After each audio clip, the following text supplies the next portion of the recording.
Miss Roberts here, and we are doing day 2 of Vacation Under the Volcano. And we are figuring out this Roman town we are in.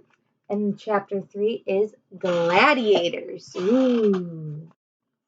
Jack and Annie hid behind a fruit stall. They waited for a moment, then peered around the corner. Oh, remember what just happened in the last chapter?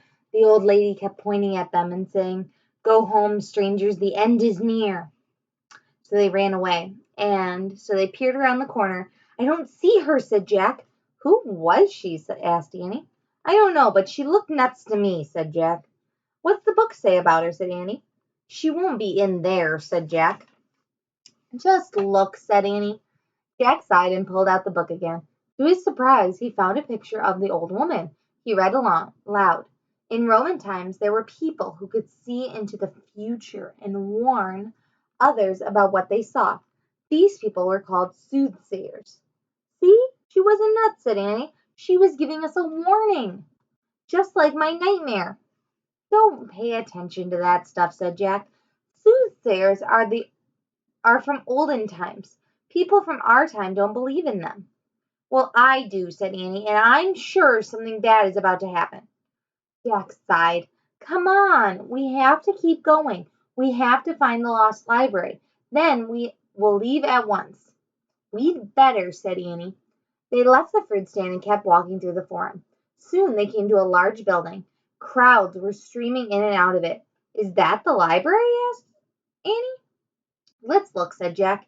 He looked in the Roman book. He found a picture of the building and read aloud. Most people in Pompeii did not have a bathtub at home, so they went daily to the public baths. Not only did people wash at the baths, but they also swam, played sports, and visited their friends. "That sounds like going to the pool," said Annie. "But it's not a library. Let's keep walking." They kept walking until soon they came to a fancy building with large columns. "Is that the library?" said Annie. Jack found a picture of the building and read aloud. "The people of Pompeii believed that many gods and goddesses ruled the world. This is the temple of Jupiter, the chief god. In his temple they prayed to Jupiter and offered him gifts. Today we call the stories about Jupiter and other gods and goddesses myths."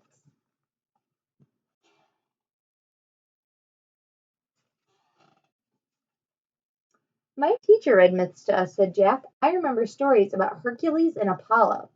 "Yeah, my teacher read them too," said Annie. "I like the stories about Venus and Medusa."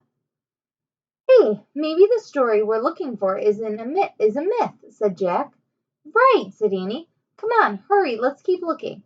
They left the forum and turned onto a wide street. Jack gasped. In front of them was an incredible sight. Tall warriors with huge muscles were walking in a line. They wore fancy helmets and carried heavy shields. "Soldiers," thought Jack. Then he saw that the warriors' feet were chained together and guards walked with them. "Gladiators," he whispered. Chapter 4. Oh, wait, I didn't show you the picture. Chapter 4. Scary Things. Jack pulled out his book and found a picture of the strong men. He read aloud. Gladiators were slaves or criminals who fought in an amphitheater. They were forced to fight each other or wild animals like lions or bears. The people of Pompeii thought the gladiator fight was fun. "That's not fun," said Annie. "No wonder I think it's weird here." "No kidding," said Jack. "That's not like our time at all." Jack and Annie watched as the guards led the gladiators away. They went towards a building that looked like an outdoor stadium. "That must be the amphitheater," said Jack. "Let's go check it out." "Oh, all right, but it's not a library," said Annie. He and Annie started up the street towards the amphitheater. A large crowd had gathered near the entrance. Men and women cheered as the gladiators marched inside. Jack and Annie started to follow them, but a guard held up a spear. "No children allowed," he said stiffly. "Run along now." "Yes, run along. Run for your lives," came a raspy, hissing voice. Jack and Annie whirled around. It was the soothsayer. She was waving her bony finger at them. "Oh no, her again," said Jack. "Let's get away from here." He started to take off. "Wait," said Annie. "I want to talk to her." "Are you crazy?" said Jack. But before he could stop her, Annie ran up to the soothsayer. Jack watched from a distance as the woman talked to Annie. "Jack, come quick, quick," called Annie. "Oh, brother," said Jack. He sighed and went over to Annie and the soothsayer. "Tell him," said Annie. The woman fixed her gaze on Jack.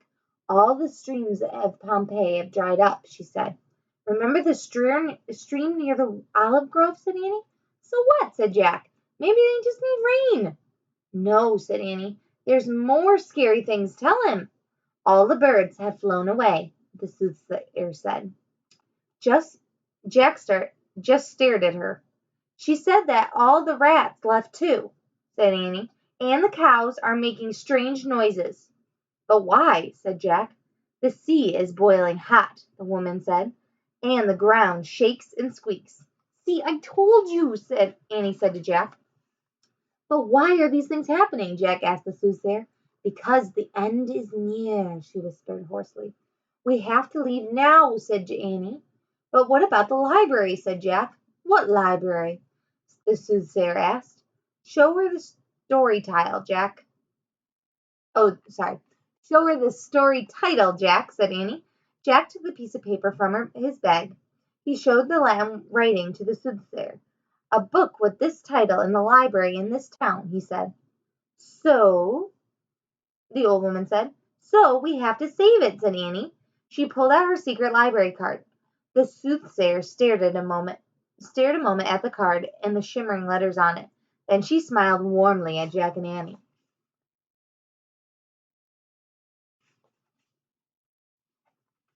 "Yes, I understand now," she said. "The only library I know of is in the house of Brutus." She pointed to a large villa at the end of the street. "Look there, quickly." "Will Brutus mind?" said Jack. "Brutus and his household are all in Rome," the soothsayer said. "That is merely their vacation villa." "But we can't just go in and take something that's theirs," said Jack. The old woman shook her head sadly. "After today there will be nothing left in Pompeii," she said. "Nothing at all." Jack felt a chill go down his spine. "Go and get what you—" Oh, sorry, it's the soothsayer. She doesn't talk so originally. "Anyway, go and get what you came for," said the soothsayer, "and then leave at once." "Thanks," said Jack. He grabbed Annie's hand. "Come on." "Thanks," Annie called to the old woman. "You should leave too," she added. Then Annie and Jack started running to the vacation villa. They ran as fast as they could. And we will find out what happens next tomorrow in Chapter 5. I hope you are having a wonderful day, and I will see you tomorrow. Bye-bye.